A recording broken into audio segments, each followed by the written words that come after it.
Good morning guys, check na to atong gitrade kahapon. So let's see.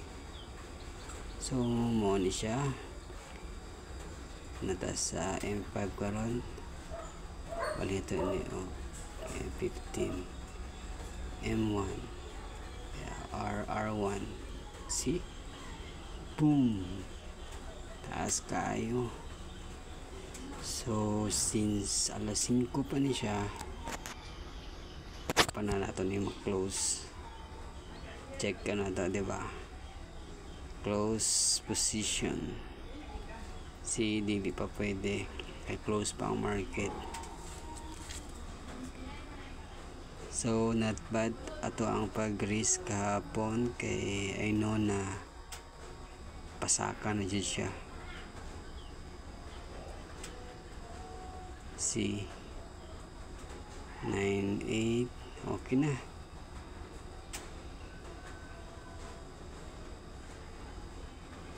So nakita ninyo da pasaka na yun siya. Report na nagkuhan, place atong order. Okay guys, so balikan na to ni mga alas 8 or alas 10. Check na to alas 10 so nya. Okay guys, alas 10 na. So mauna ni siya ato ang tanawon. Pwede na nato to i-close basig uubos o musaka. Ay no, musaka pa ni siya. Check nga to. Alright, boom, panaog siya gamay. So okay na po, di na po kayo taas. Ready na to take the profit.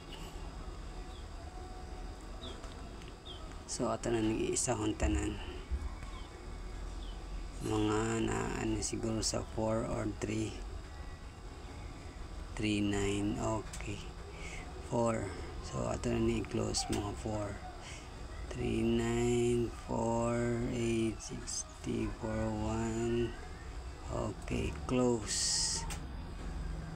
Boom, 6,350. Okay guys, tama na ni. So praise it all, kahit no na tamang signal. Okay, so ingat lang guys, ka-profit na ta. So unya magkuha na sa ta. Thank you for watching. Bye bye.